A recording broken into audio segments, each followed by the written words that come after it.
aber einfach, weil mir die Größe wichtiger ist. Ja, die Größe ist mir wichtig. Ich weiß auch nicht ganz gerade, wie ich das sagen soll. Ich habe nämlich in meinem letzten Video etwas gesagt, wo ich heutzutage nicht mehr dahinter stehe. Weil der ist einfach der Beste, so. Ich kann auch nichts dafür. Ja, ich habe für mich entschieden, ich brauche einfach einen anderen 3DS, weil ich jetzt so viele Spiele auch habe und ich irgendwie gar nicht so viel Lust habe, die zu spielen. Und das liegt am Ende daran, dass es auf diesem Gerät einfach nicht so toll ist. Und ich habe mich in den 3DS-Dschungel begeben. Ja, es war gar nicht so einfach, da durchzublicken. Es gibt insgesamt ja 6 Geräte und deswegen habe ich mich intensiv jetzt mit den Geräten beschäftigt und habe mir gedacht, vielleicht biete ich einen Mehrwert und teile das Ganze. Also erstmal müsste man die Frage natürlich beantworten, lohnt es sich noch, sich ein 3DS zu kaufen im Jahre 2022? Diese Frage habe ich eigentlich in meinem letzten Video schon beantwortet. Also auf jeden Fall lohnt sich das. Die Frage ist nur, welcher lohnt sich am meisten? Und genau die Frage beantworten wir jetzt, weil ich bin da jetzt Experte geworden. Ich habe mich so viel damit beschäftigt. Deswegen trage ich heute auch mein Experten-T-Shirt. Genau, auch unter dem Aspekt natürlich, dass der E-Shop schließt, ist es sehr schlau, sich jetzt noch ein 3DS zu kaufen, damit man seine ganzen Sachen jetzt noch auch downloaden kann und die dann hat für die Zukunft. So, kurz zur Struktur dieses Videos. Ich werde zuallererst die 3DS-Geräte alle durchgehen und am Ende nochmal alle Geräte vergleichen und eine Empfehlung aussprechen, was ich wem irgendwie empfehlen würde. Ist aber alles nur von meiner Ansicht und ich habe hier keine Vollständigkeitsanspruch, whatever. Ich beziehe mich nur auf Standard 3DS, also jetzt nicht irgendwie auf krasse Zelda-Pokémon-Versionen, weil die sind alle sehr, sehr teuer. Ich beziehe mich auf die ganz normalen Standardfarben, obwohl es auch zwischen denen viele Unterschiede gibt. Ja, los geht's. Fangen wir an mit dem Standard 3DS. Ja, ist halt der allererste, hat deswegen wahrscheinlich auch für Sammler schon so einen Wert. Der Display ist 3,53 Zoll groß und gehört damit zu den kleinsten Displays in der ganzen 3DS-Familie. Der Bildschirm ist nicht besonders hell, also der Bildschirm wurde nach diesem Gerät verbessert. Und was für mich das größte Problem am Standard 3DS ist, ich finde ihn super unbequem. Also er ist relativ scharfkantig, er liegt nicht so gut in der Hand und ich kann darauf nicht lange spielen tatsächlich. Also meine Hände werden verkrampft, weil einfach alles eng und klein ist und deswegen ist das wahrscheinlich eher ein Gerät für Menschen mit kleinen Händen beziehungsweise für Kinder. In den Kommentaren zu meinem letzten Video zum Thema 3DS wurde ich darauf aufmerksam gemacht, dass bei dem 3DS gerne mal so ein Black Screen of Death vorkommen kann, was scheinbar so eine 3DS-Krankheit ist und ich habe mich da mal dann so ein bisschen informiert und es scheint wohl dieses Gerät überwiegend zu betreffen. Ich habe aber auch schon gelesen, dass das bei anderen Geräten auch schon passiert ist. Aber soweit wie ich das verstanden habe, war das in den meisten Fällen fixbar. Aber ich wollte das nochmal erwähnt haben. Und ich würde sagen, preislich liegt er zwischen 80 bis 160 Euro, je nachdem, was für eine Farbe und auch was für ein Zustand natürlich. Zu den Preisen muss ich kurz noch was sagen. Und zwar ist mir während dem Schnitt aufgefallen, dass die Preise bei Rebuy teilweise gestiegen sind. Bei vielen Geräten so um die 15 bis 20 Euro. Innerhalb von 8 Tagen. Das ist der Screenshot vom 12. Juni und hier ist vom 20. Juni. Ich weiß halt nicht, wie sich die Preise bei Rebuy zusammensetzen, aber die sind sehr, sehr fluide und überall, wo die Preise gestiegen sind, werde ich das dann immer unten anzeigen. Next. Kommen wir zum Nintendo 3DS XL. Wie der Name schon sagt, das Gerät ist größer, der Display ist größer. Der hat nämlich eine Displaygröße von 4,88 Zoll. Liegt besser in der Hand, das ist besser geeignet für Menschen mit größeren Händen. Und der Bildschirm wurde verbessert, also der ist jetzt etwas heller. Die Hardware im Inneren hat sich zum Vorgängermodell nicht wirklich verändert. Und den würde ich preislich so zwischen 100 und 200 Euro kategorisieren. Man kriegt den auch günstiger. Ich habe auch Angebote gefunden für 50 Euro bei eBay Kleinanzeigen.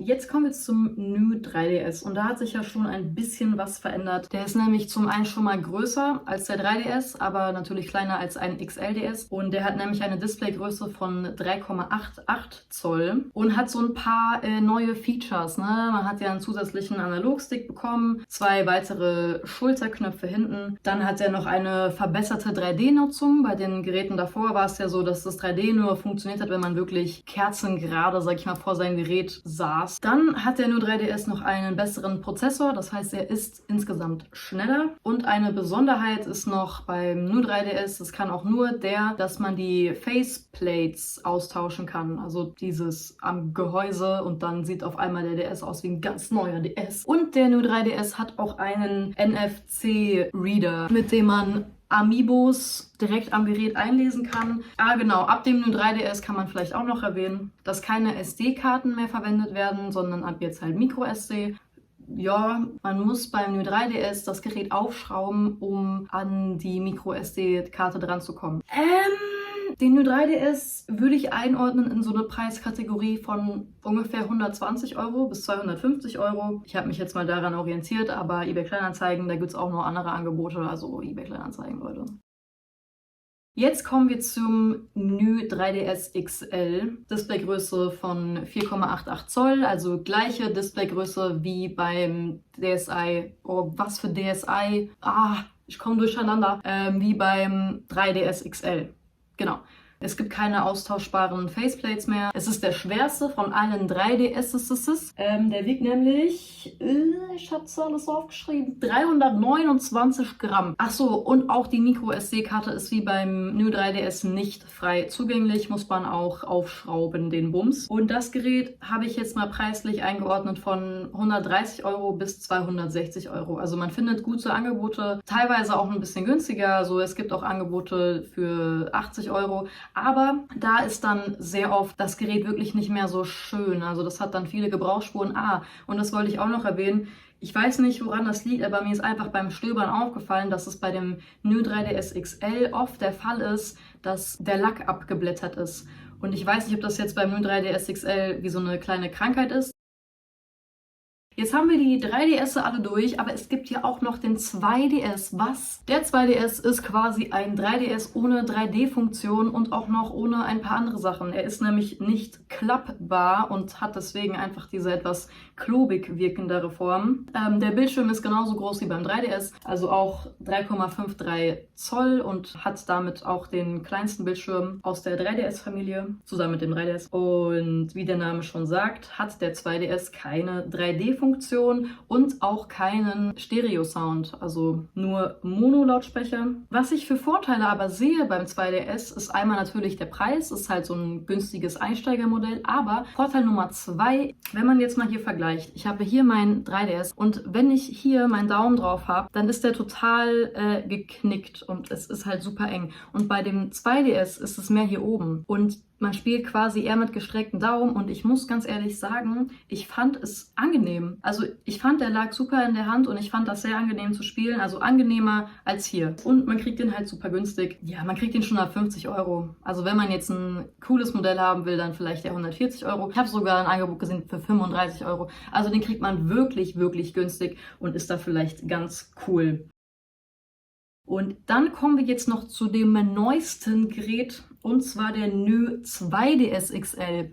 Ja, es gibt ein New 2DS XL und kein New 2DS. Crazy. Der New 2DS XL ist tatsächlich ziemlich cool. Ist halt wieder zum Klappen, also sieht wieder mehr aus wie ein DS. Hat, wie der Name schon sagt, auch keine 3D-Funktion logischerweise. Die SD-Karte ist wieder frei zugänglich. Was vielleicht nicht so nice ist, ist, dass die Lautsprecher unten sind. Und wenn man so ein Gerät hält, dann hat man ja immer irgendwie hier unten so die Hände. Und dann kann es halt schon passieren, dass man die Lautsprecher zuhält. Und noch ein Nachteil ist, dass der Touchpen, also wie nennt man den? Den Stylus. Der ist ziemlich klein im Vergleich zu den anderen Geräten. Also dann hat man am besten vielleicht irgendwie noch so einen Kollegen hier am Start, so einen externen, größeren Touchpen. Aber was sehr cool ist am New 2DS, ist das Gewicht. Er hat nämlich auch eine Displaygröße, ist ja auch ein XL-Gerät, von 4,88 Zoll, wie die anderen XL-Geräte auch, aber ist vom Gewicht eine komplett andere Kategorie. Er wiegt nämlich nur 260 Gramm und das ist tatsächlich das gleiche Gewicht, wie auch der 2DS wiegt. Und das ist schon eine Leistung. Genau, den New 2DS XL kriegt man ungefähr ab 100 € bis 150 €, würde ich mal behaupten. weil diese ganzen Informationen trotzdem irgendwie verwirrend sind, habe ich eine Tabelle gemacht. Ja, und die werde ich jetzt richtig schön einblenden. Da stehen aber auch nur Sachen drin, die ich persönlich als wichtig empfinde bei einem Nintendo DS-Gerät. Genau, und ist natürlich nicht vollständig. Jetzt ist die Frage natürlich, welchen DS sollte man sich überhaupt kaufen? Kann man so pauschal nicht sagen. Kommt natürlich ein bisschen darauf an, was man von einem Gerät haben möchte. Aber ich würde insgesamt sagen, ein XL-Gerät ist auf jeden Fall zu bevorzugen. Es liegt besser in der Hand, der Bildschirm ist größer, das ist natürlich besser und auch besser für die Augen, weil man dann vielleicht tendenziell nicht so nah rangehen muss und ein bisschen weiter weg, und das ist sehr gut für die Augen. Passt auf eure Augen. Und was für mich persönlich auf jeden Fall der Sieger von allen wäre, ist der New 3DS XL. Der kann einfach alles. Der einzige Nachteil, den ich da vielleicht sehe, ist, dass der ein bisschen schwerer ist. Aber ich glaube jetzt auch nicht, dass das so ein krass großes Problem ist. Weil 2DS XL ist natürlich auch super cool, wenn jemand sagt, ey, 3D ist mir scheißegal, so brauche ich wirklich nicht, und einen das mit den Lautsprechern nicht stört und auch mit dem Stift, dann ist der 2DS eine super Wahl, weil der natürlich nochmal ein bisschen günstiger ist. Wenn man dann doch aber eher ein kompaktes Gerät sucht, dann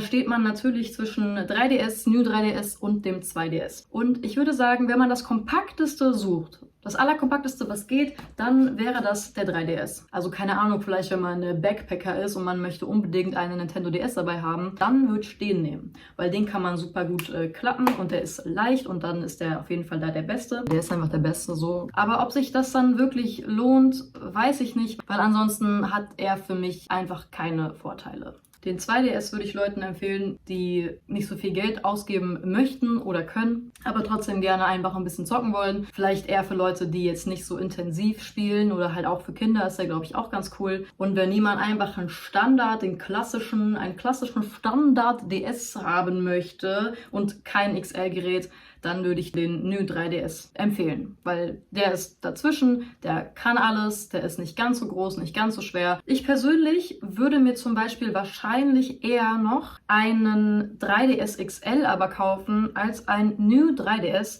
aber einfach, weil mir die Größe wichtiger ist. Ja, die Größe ist mir wichtig, als der ganze andere Schnickschnack.